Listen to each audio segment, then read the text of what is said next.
Don't litter, not because it's not nice and we are nice people. Don't eat in public transport. I was kind of a chewing gum addict at home and I would always carry them with me. Some examples: try a Michelin dish soup for $5. It's like the best noodle soup I've ever had in my life. Hi everyone, my name is Mary from Swizzyinsg in Singapore on Instagram, TikTok and YouTube, and I'm a Swiss expat living in Singapore.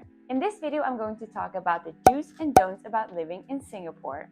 New country, new rules. I'm going to start about the things that you might don't want to do if you don't want to get in trouble. Number one, don't litter. Not because it's not nice and we are nice people, but it's just don't do it.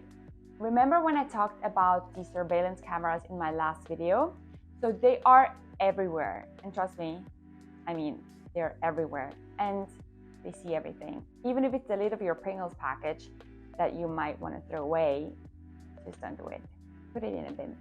If you get caught, you can even get a fine up to $300 for throwing like cigarette or just a small piece of paper on the floor. Number two, don't eat in public transport and don't drink as well. This was kind of new to me because at home in Switzerland, people would eat their whole McDonald's meal in trams and pollute the whole air. And they would eat and, snack everywhere. And in here, people don't even drink. And I used to carry my water bottle with me since it's super hot outside. And I was super close from drinking that in the MRT. But trust me, you don't even end up doing it because you get like the bad looks from people in the MRT right away. So that was kind of a thing to get used to and just to be aware of. Also at the bus stop, nobody would like snack on something or eat small nibbles. It's just people don't do it here. So you might just don't do it as well. My next point is something that I was aware of when I was still living in Switzerland, and I knew that I was kind of going to struggle with it, and that is chewing gum. Important. It is not like people say, it's not illegal and it's not like totally forbidden to chew chewing gum here in Singapore, but you can import it, you can sell it, and you can't buy it at the stores. And I was kind of a chewing gum addict at home and I would always carry them with me. So in the beginning, I was craving them a lot and I even asked my mom to send me a package over because I was missing them so much. And when we went to Bangkok, I bought like a bunch of chewing gums. But then like in the last few months, I don't crave chewing gum anymore. I think it's just that time period of adaptation that made me, I don't need chewing gum anymore. The story behind it is that in 1992, the Singapore government banned and restricted the import of chewing gum because they had a big problem with littering. People would throw the chewing gum on the floor and obviously someone had to clean that up. And they were also concerned about health issues and in general about the environment when people would not throw it away correctly. To sum that up, individuals are allowed to bring chewing gum and you are allowed to chew a chewing gum. Just don't throw it on the floor and don't make it too obvious.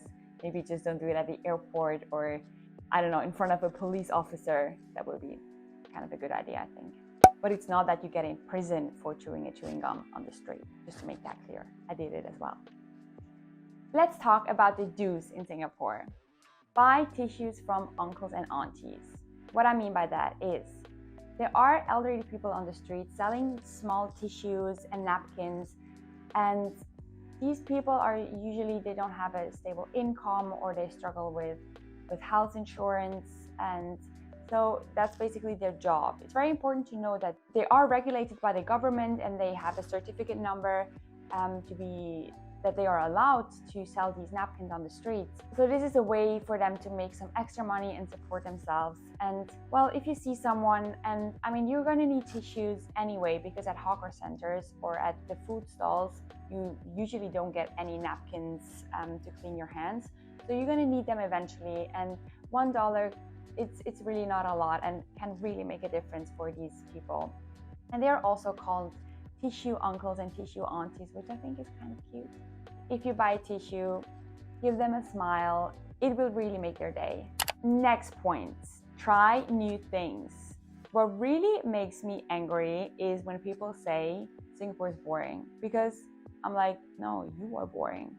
Singapore has so much to offer. I think as every other city as well, it's just what you make out of it. And we're we're human beings, we get comfortable, we get in our routines, we're like eating the same stuff every day because we just know that it's nice.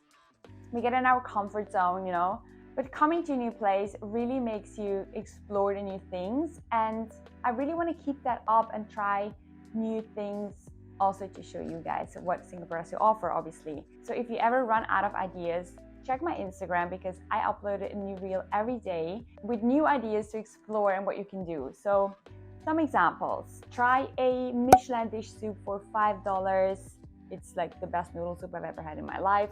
Rent a bicycle and go ride along East Coast Park. Go to one of the museums.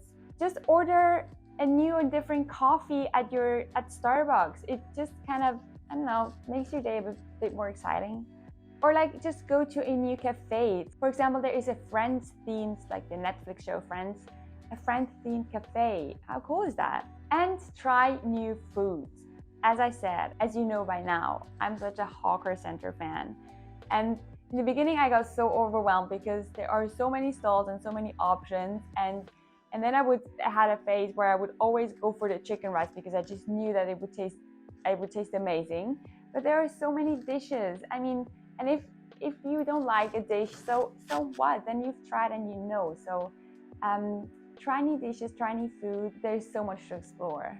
Small tip there: if you go into a hawker center and you don't know what to get, usually there is a very long queue at 1 or 2 stalls, and it doesn't take much time like to do the queue, around maximum 15 minutes. That usually indicates that the food there is very good or that this particular dish is very famous at this hawker center. I would usually just like stand in the queue and get whatever everyone else does, and I've never been wrong with that decision.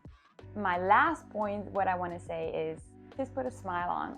I realized that smiling at people, if it's at the grocery store, at the bus stop, at basically anywhere on the streets, if you smile at people, you will get a smile back, and it can just light up a person's day. There's a lot more I can talk about the do's and don'ts about living in Singapore, and if you like that kind of video, just leave it in the comments and I can do a part 2. In general, if this video was useful and you liked it, hit the like button, subscribe to my channel, and follow me on Instagram for insights on my daily life and what I do, what I eat, what I experience in Singapore. I also linked the video about moving to Singapore and what you need to know up here, and see you in the next one.